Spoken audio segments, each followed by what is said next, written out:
The World Health Organization says 31 premature babies have been taken from Gaza's main hospital and are receiving treatment at a hospital in the south now.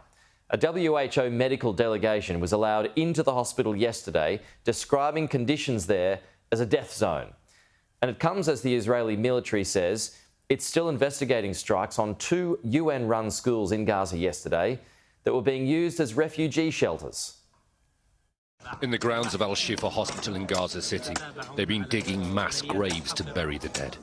There is no electricity at the morgue, and the bodies have been piling up in corridors and wards. On Saturday, Israel allowed a team from the World Health Organization access to Al-Shifa Hospital for an hour. They described the hospital as a death zone and said it is no longer operational. To look at the work that you've done, to look at the work that you continue to do, under the conditions that you continue to deliver the best possible care for your patients and their families, is nothing short of heroic. Although most patients and staff have already fled the hospital, the critically ill have remained trapped there, including 31 premature babies in need of specialist care.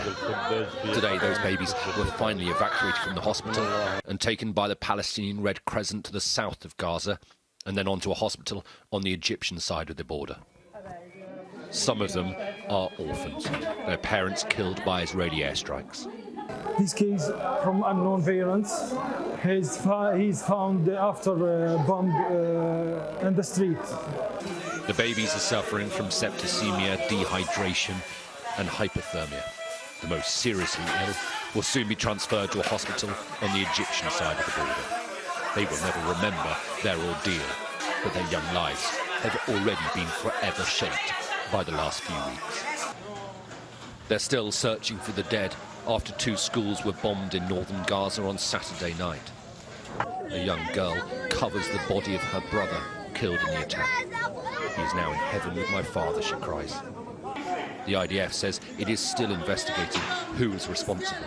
One thing is certain of what we've learned throughout this war is Hamas are very, very quick to determine any reality, and we're reporting automatically. We are a professional military. We need to review and investigate exactly what happens.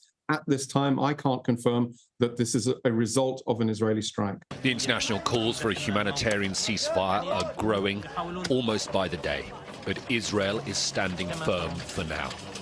Images like this, though, will only increase the pressure on them. Alistair Bunkle, Sky News in Israel.